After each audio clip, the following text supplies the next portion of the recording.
911, what's the address of the emergency? Okay, tell me exactly what happened. My husband was doing the yard, and he's come in, and he said he's got chest pains, and he's really weak and numb. He's sitting right here. What's the phone number you're calling from in case we get disconnected? Sick. I'm having a heart attack. I had one when I was 38. Okay, stay on the line. I'm going to let you speak directly to the ambulance service.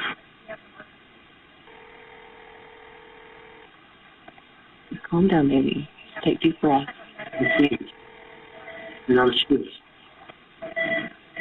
Well, you're not going anywhere right now.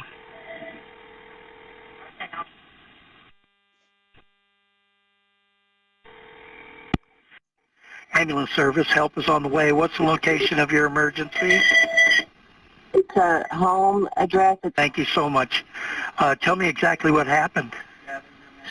My husband was out doing the yard, and he came in and he said he's got chest pains, and he's really numb and weak. He had a heart attack when he was 38. He's 55 now. Okay. But are you with him now, ma'am? I am. He's in the chair. Okay. And how old is he? 55. Okay, I've already got help on the way. Is he awake? Yes, I'm awake. Yes, he's right here. All right. And let's see. Okay. Is he completely alert? He's just very, but he's talking. Okay. He's very agitated. He's very what? He's very agitated. Okay, I understand that. Is he breathing normally? Shallowly. Very shallow. Okay. Does he have difficulty speaking between breaths? No. Okay, good. Is he changing color? He's just gray. Okay. Is he clammy or having cold sweats? Yes. But he's completely sweaty because he was outside mowing. Right, right. I feel like I'm getting nauseous. He said he feels nauseous. Okay. Did he take any drugs or medications in the past 12 hours? Baby Aspirin. Okay. They, Need a nurse at the pediatric place. Okay. So did you take any other medicine, sir? No. okay. Okay, so he's had baby aspirin. How many? Just one? Yes. He takes one every day. Okay. All right. Has he been involved or in contact with anybody that has flu-like illness? No. Great. Okay. Tell me if he has any of the following symptoms: a measured body temperature of greater than 100.4 degrees, or a fever that is hot to touch at room temperature. Well, he's been doing the yard. I don't know. I mean, Okay. He's all silly. All right. Any chills? No, just nausea. Okay. Any difficulty breathing or shortness of breath? Temperature's 96.4. Great, great. Any difficulty breathing or shortness of breath? Shortness. Shortness of breath, he said. A persistent cough? No. No. Any other new respiratory problems such as persistent sneezing, wheezing, or congestion? No. No. Great, great. Okay. Like I say, help has been on the way ever since we started talking. And what I'd like to I would like to know if you guys have any, does anyone there have any aspirin or medication containing aspirin available? We've got the baby aspirin. Okay. All right. Please stay on the line. I need to check 3 more things. If someone else is there with you, send them to get the aspirin. If you're by yourself, don't get the aspirin yet. Okay? Well, it's me and him. Okay. Is he allergic to aspirin? No, I've been taking No, it since I was 38. Right. He's very agitated. Yes, I'm sorry. I understand that, but I'm required to ask these questions. Sure. Okay, let me, if it's in the other room, I'm going to grab that. Aspirin? Okay. Yeah, the baby aspirin. Okay. Has he vomited blood or coffee ground material in the last 24 hours? So, No. Has he passed black or bloody stools in the past 24 hours? Mm-hmm. No. Okay, great. All right, so you got the low-dose aspirins. I want you to tell him to chew 4 of the low-dose baby aspirins right now. Okay, I just gave them to him. And it's important that he chews them, okay? Come on. You heard him chew them? Come on, hi. Okay, the medics just got here. Are they with him? Yes, they're here now. Thank you so Okay. much. All right, thank you, ma'am. I hope he does okay. Bye-bye. Thank you so much. Bye. Very important to call 911. It is the most important thing a person can do. And, you know, you can drive your loved one to the hospital. You got that time frame to get there. You can turn your loved one over to the hospital personnel, but there's still that time frame that they have to figure out what's going on. If you call 911, I'm there as fast as I can get there. We start at that point providing care to the loved one. We don't wait till we get to the hospital to take care of them. We don't wait till we get down the road to take care of them. We start at that point in time when we walk in the door to take care of that patient. That's what's important.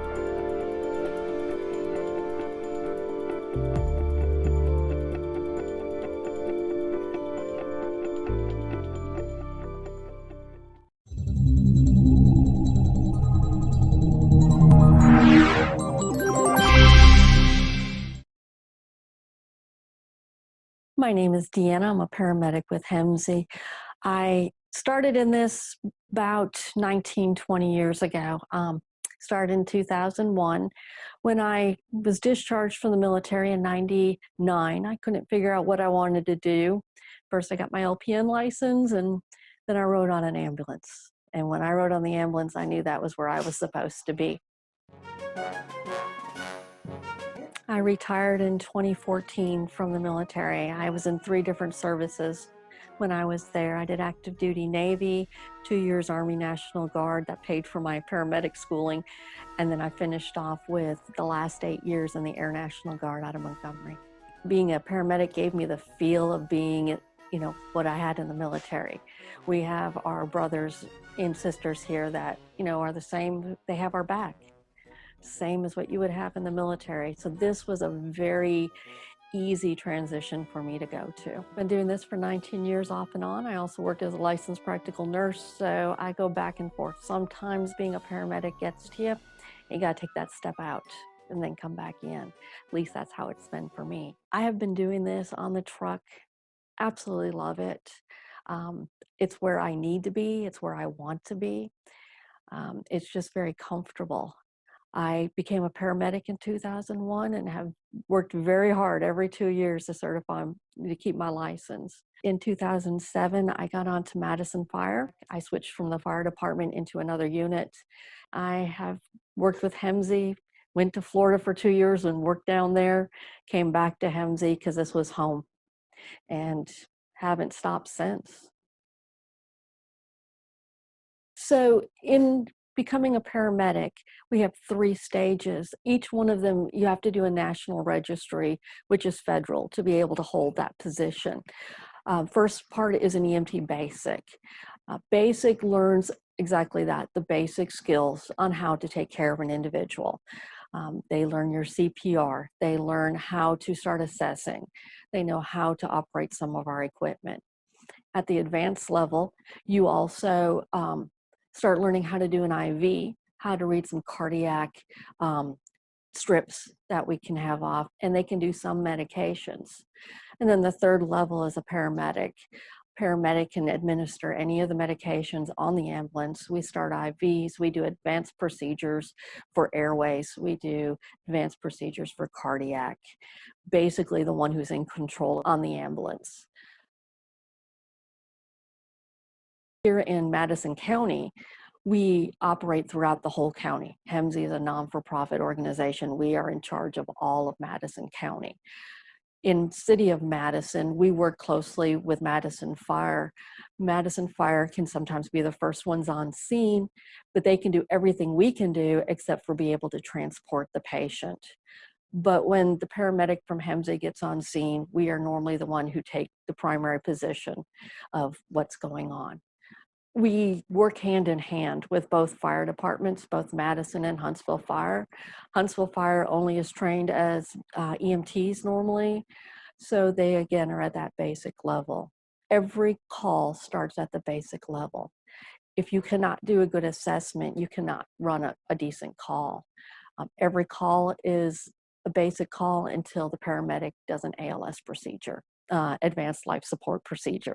You have to have the assessment skills. That's what tells me what I need to do. So by assessing that individual, when we walk in the door, things start happening. And they happen quickly for some people. And other people we end up sitting and talking to for a while to decide on what we're going to do and how we're going to transport. We can transport in 2 different styles. We can transport in what's called an Echo 1, which is no lights and sirens, just let's put you in the back and we can mosey on into the hospital. The second way is called Echo 3, which is lights and sirens.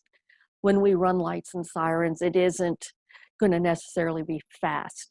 It is to tell the public and the cars, let's move to the side, let's let them through. They need to get there as soon as they can. Right here.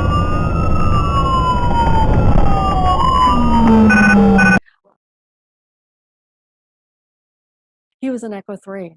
He was a we need to go now.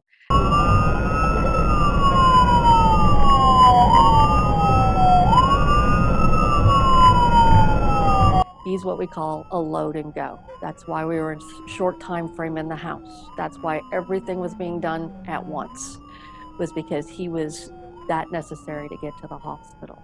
At that time, I had my EMT with me, Tim, and he does the things I need him to do. If I need this bag brought to me, if I need this taken care of, if I need him to set up the monitor, he can put the leads on. He can get all of my stuff set up and ready to go so that then I can turn around and do the procedures. That day, we also had 2 firefighters from Madison Fire who came in after us. They are paramedics also, same as I am. Again, they followed what I wanted them to do. I was primary on that scene that day. Yep, the biggest thing, you walk on scene as a paramedic and everybody looks at you and goes, oh, thank God they're here. Because I'm the one with the skill. The firefighters from Madison, they're the ones with the skills to be able to move forward with what we're doing. If we didn't have that skill, you can still run an ambulance. You just can't do absolutely everything possible for that patient. That's why we run advanced life support ambulances. It is necessary for us anywhere in the county to be able to get on scene and provide the best care that we can give. If you don't have the paramedic on board, you don't have all the procedures being given. You were talking to my dispatch. I got it on my computer, because we have those nowadays. On my computer, it states 55-year-old male, chest pain. Underneath that, it says 325 milligrams aspirin given. That's about it.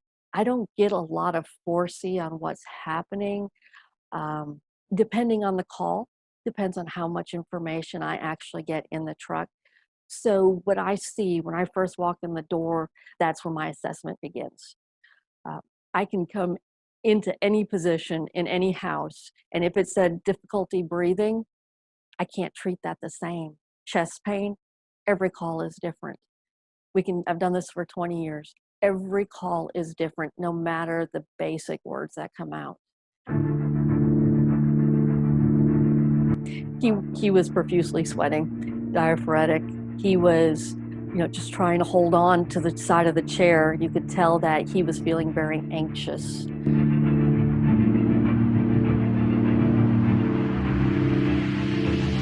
That was the first question I asked him. How long had he been outside?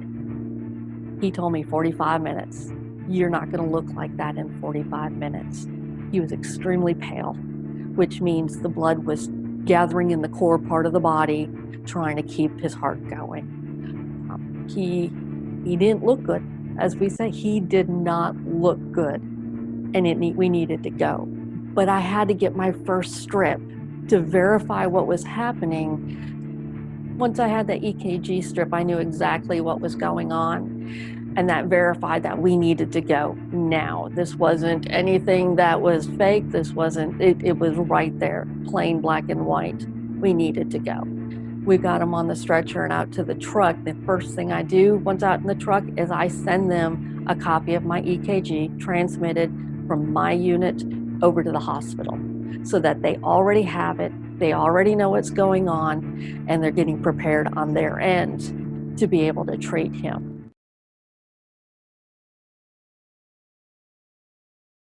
So I had him in the back of the ambulance. We're doing everything we can. We've given him nitro. We've given him the morphine. Now it's time to let the hospital know what I've got. The nurse at Maine. When you're passing, go ahead. Hey, Allison Deanna on 211. I'm coming to you with a possible STEMI. I have a patient here. He is approximately 55 years old. We have gone ahead with 4 baby aspirin, 3 nitro. I've given 4 of morphine so far. He is on flush O2. We are showing elevation in V1, 2, 3, 4, 5, 6, 1 and 2 on regular leads, and AVL. He has had 2 prior MIs to this. We have a blood pressure 108/68, pulse is 69, respiratory rates 18, O2 sats 95% on room air, severely diaphoretic. He's also had Zofran. We should be at your facility in about 15. Do you have any questions? Negative. Bravo 11 on arrival. 10-4, Bravo 11 on arrival. Normally when we interact with a family and we have one person who's in crisis, one of our people, if this isn't that severe, one of our people, whether it's a firefighter, my EMT, anybody else medical that's on scene, we're going to tell you to get a few things. We need a list of their medications or their medications, a driver's license, so that I can identify them, and when they get to the hospital, they can identify who he is. Those are the 2 most important things I need. Having a list of your medications along with your allergies and what your history is, whether you have heart problems, breathing problems, diabetic, that's all important information for me to know, because my patient can't always tell me those things.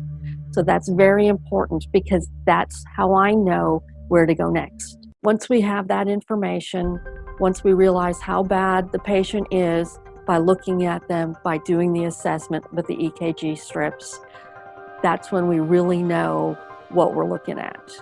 Gave him the 1 nitro in the house, got him on the stretcher, getting him out to the truck. You had already given him the aspirin. So our route goes aspirin, nitro, we get an IV started on oxygen, and after that, we depend on what's happening and how he's feeling.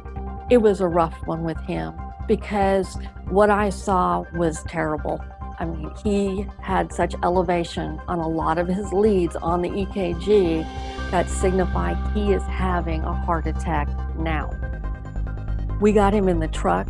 I took a firefighter with me, and the first thing I asked for from the firefighter who was staying behind is to give me his Lucas, piece of gear that we use when somebody goes into cardiac arrest. It does CPR for me, basically. It's a unit that gets placed on the chest that looks like a plunger, and it's set to a piece of gear that starts beating that heart 30 times a minute. Once I change over to an oral airway, I get a tube into him so he can breathe. Then I can switch that to automatic, and it just beats his chest, literally beats his chest all the way to the hospital. That's if he stops, if his heart stops. He did not. We were lucky that day. I didn't have to shock him. And that's the part where we don't have such a good chance of getting somebody back. Don't get me wrong, we have. But when it starts going in that direction, there's not as much of a chance of coming back. He was talking, he was complaining, he was arguing with me. So that makes me happy, because if he's doing that, I know he's still with me. I know he knows what's going on. Between myself and the firefighter that was in the back of the truck, we must have asked him 100 million questions of the same questions over and over and over again, which caused him to be irritated. I want to get information. I need to know how much pain he's having, if it has changed. If it has changed, how much has it changed? What is working for you? You know, is that helping? Did it not help? And it also allows me, if I have another paramedic riding in the back with me, to bounce off of him that, yes, I did this. What did you do? We did this. This is how this is going. And it allows us to work together, knowing what each other has done, bouncing things off. When we give medications, we do what's called a MAC check. And that is, I can look at a tube, I have to read the name of it, I have to do the date on it and the dosage of it. That allows us to check with each other to make sure the right amount of medication is being given at that point in time.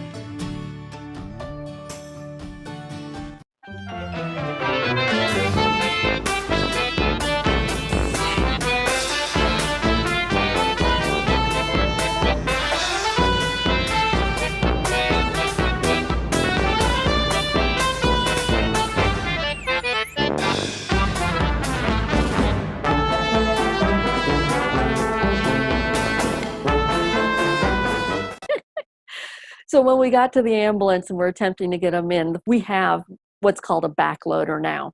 The fire department had pulled the backloader out, but it hadn't gotten it to the stop point. The divider just kept sliding on into the ambulance. We brought the stretcher back out of the ambulance, pulled the piece of gear out again, made sure it was locked this time, and we were able to load the stretcher onto it. The backloaders are outstanding. I used to have to lift people from the ground level and then put them into the ambulance on the stretcher. And through all these years, things have changed quite a bit.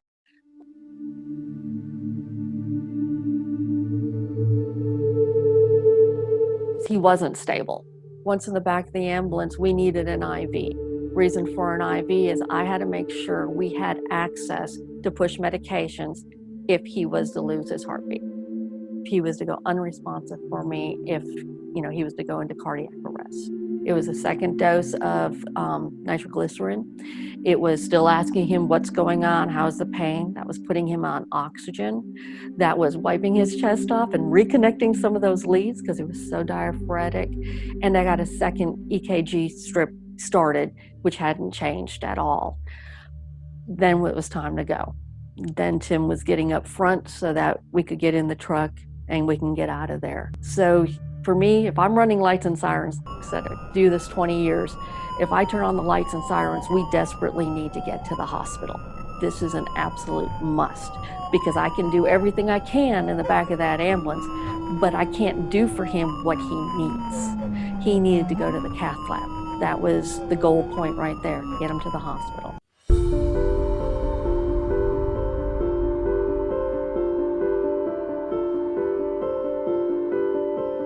It's the family who rules where we go. I knew what he needed. He needed the cath lab, and Madison Hospital does not have a cath lab at this point in time. It would have been a delay in his care to bring him to Madison for them to call an ambulance back to take him to Huntsville. He didn't have that time. We needed to get him to the cath lab.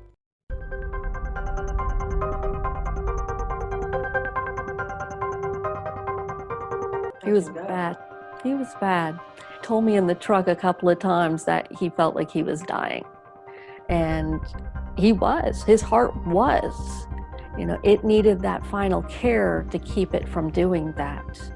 Again, that's the hospital. That's the doctors. My goal was to get him there in the best shape I could so that they can then do what they need to do. When we came into the hospital, we went directly back to his room. When we got to that room, they already had the crash cart sitting out in case he went into cardiac arrest. It was a tiny room. I can't tell you how many people were in that room. Everybody asking 100 million questions, another IV being started for blood work, pads being put on his chest in case they needed to shock him. They they called a heart alert immediately overhead. That brought in the cardiologists, that brought in the cardiac nurse practitioners. They had him wheeling out of the room before I could get my signature from the nurse saying that I had brought him to the room. So he was that quick headed up. It's time. We can't waste that time. That time is very precious for us to get him there, and very precious once he's there for them to get him to the cath lab to get this taken care of. The longer it takes for you to call us, for us to provide our care, and for us to get him to the hospital to finally get him to the cath lab is cardiac muscle dying.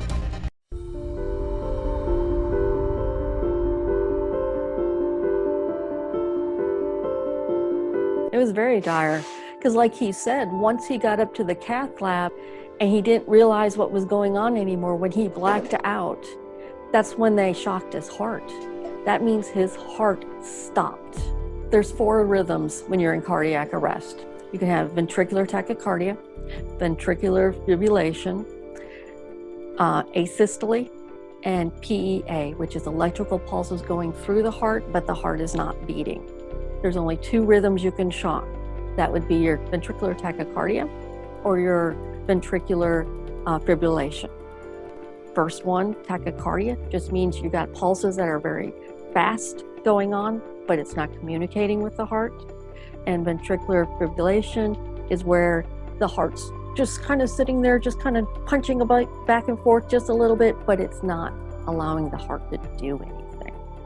The shocking part on both of those, when we shock, we're stopping the heart for a second so that we can try and get a normal rhythm back.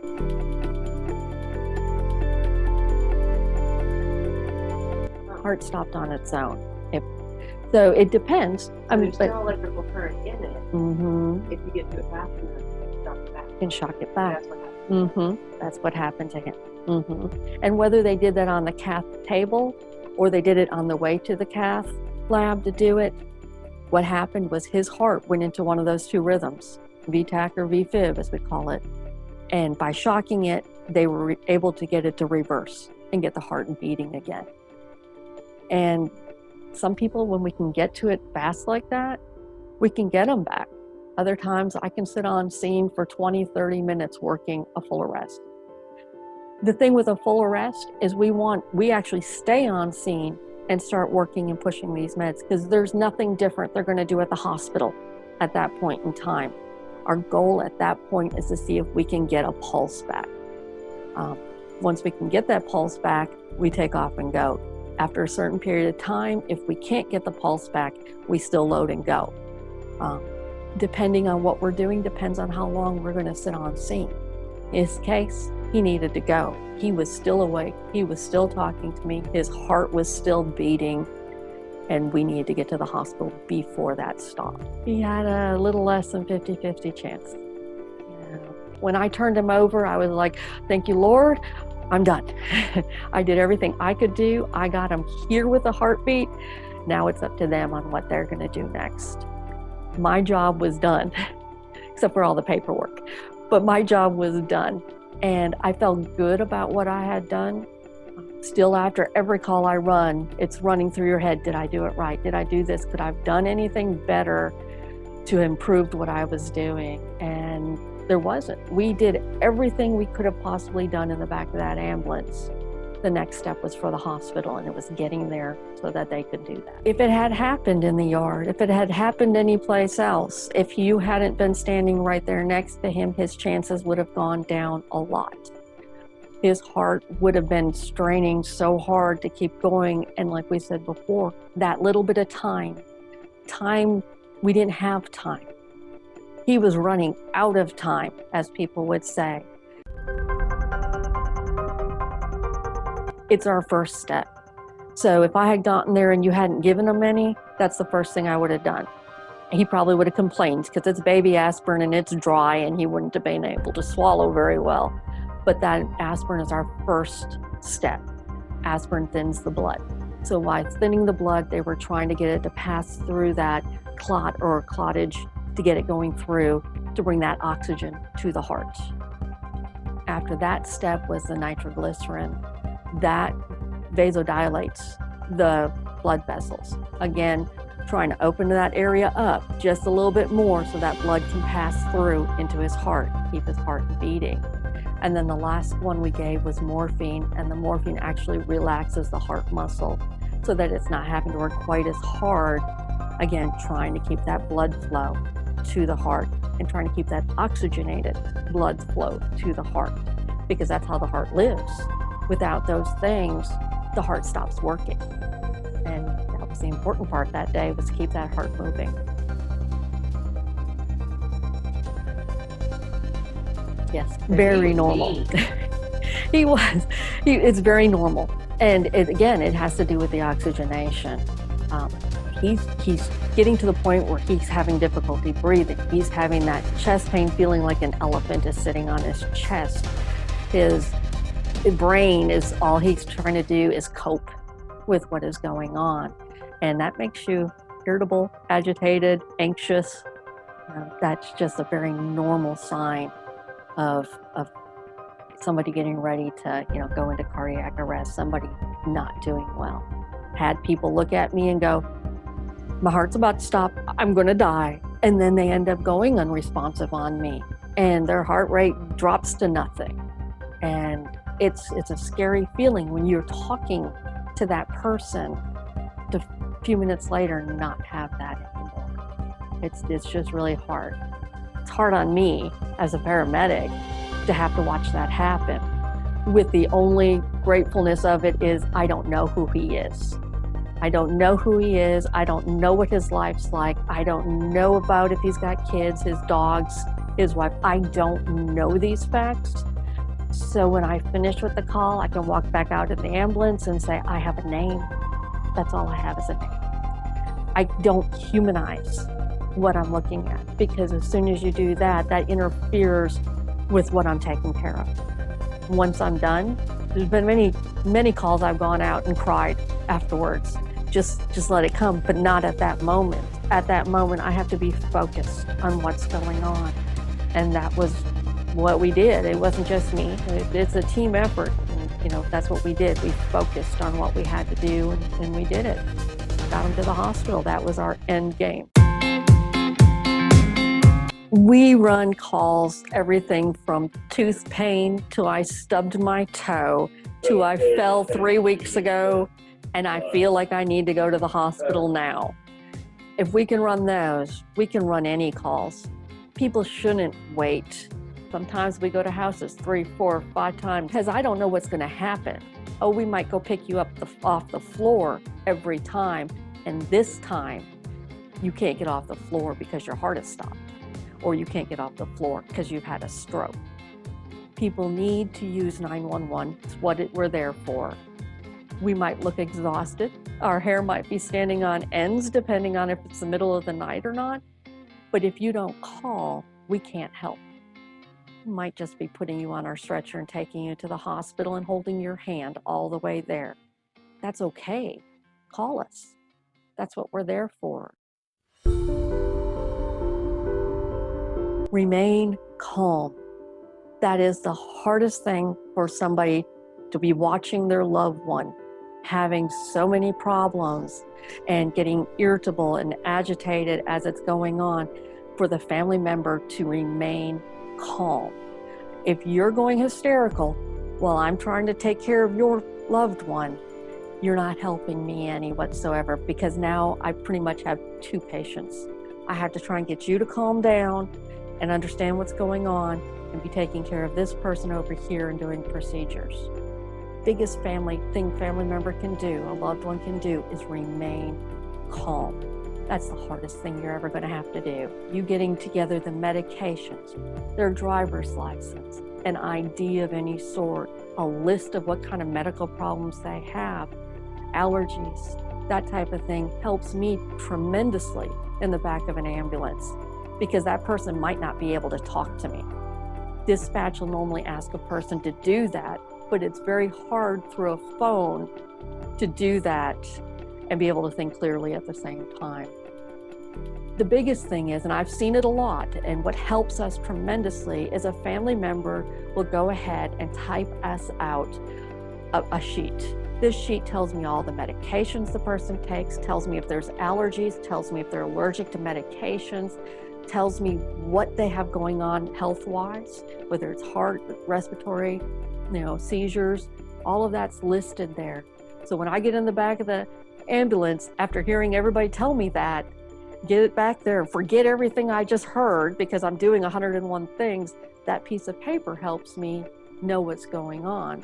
When I get to the hospital, I then hand that sheet of paper to them. Because when I see that, I don't say, do you have a history of seizures? Do you have heart problems? Because it's all right there.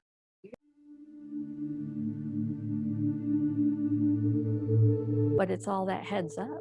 You giving heads up to the dispatcher when they're asking questions. The dispatcher putting information on my computer so I have kind of a heads up of what I'm coming into. When I get there, the look and the assessment, quick assessment of that patient's telling me what needs to happen next. But yeah, then getting them into the ambulance, getting that call into the hospital so they know what we're coming with, and then the hospital being able to take over after that. It's all a chain of events. It's all what is needed to get this taken care of. Getting him to that cath lab was the ultimate goal. And then once he got into the cath lab was putting in that stent. Artery to my heart feeds right into what they call the chamber of the heart where the apex is. The doctor said it was 99% closed and they had to open it up. And they opened it up with a stent and a balloon. So now it's working. All of this beforehand, if we hadn't done that, by the time he got to the cardiac cath lab table, they would have been doing a whole lot more. They would not have been able to concentrate and focus just on doing the cath. They would have had a whole lot more to have to do at the hospital. If you had drove up to the hospital door, told them, he's having chest pain, they would have raced him back to a room, put on that 12 lead and go, oh my God, and then have to call these people from different areas and to be doing 100 million things at once. By calling 911, you were able to get that first line of care so that by the time we got to the hospital, they knew what was going on, and it just continued to go from there. You did well. You did well. You kept pretty much calm. You stepped back. You weren't under our feet yelling at us, what are you doing? What are you doing? How are you doing it? Why are you doing this? What was that you gave him? We didn't have that. You sat back and you were calm. Once we got him on the stretcher and the guys were taking him out the door to the truck, that's when I talked to you. Yep, I heard it. Steph. Don't you love my yard? All right, now you could come down, but they're going to make you stand outside in the ER, in the garage. So if you want to do that, that's fine. They'll let you know if you can go back or you can't go back, okay? But Huntsville, Maine, in the parking garage for the ER is where they're having the entrance. Okay. Thank you. You're welcome. That's when I told you what was going to happen, what we had done, where we were going, and what I needed you to do. I remember getting a card from you that day with the phone number on it. And I told you that I would give this to the nurse as soon as we got there so that they can contact you and let you know what's going on. If you hadn't heard anything within an hour, you needed to call the hospital and let them know he'd come in and you needed a status. That's all part of the COVID-19 rules now. If we didn't have COVID-19, you would have been in the front seat of my ambulance going to the hospital with us. We normally used to take family members with us a lot. Now, of course, we can't do so much, but you would have been in that front seat, you would have went with us, and then you would have stood outside the door while everything is being done to him. Then the doctor would come explain real quickly what was going on, and down the hallway he would have went. That's how it used to go. Now I need a phone number. Now I need to know how they can get a hold of you, and that's important. And then you having a way to get to the hospital where you're not panicking and trying to drive down the road. But that's the final step I take. I don't know if every paramedic does it, but is to confront that family member on what we're going to do, where we're going to go, how we're going to do it, and what you need to do next. I was. We don't get to see a lot of times after we drop them off at the hospital. It's very few times we know what has happened to one of our patients unless we've talked to a nurse real quick or a doctor comes up and says something to you. We normally don't know what the final outcome is. And it was nice to see that, he's standing up, he's walking, he's talking, he knows everything that's going on. We don't get that type of response all the time. So it's nice to see that he's doing great. We were thankful you called us that day. We were happy to provide that care that day, and we're really happy that the outcome was as good as it was.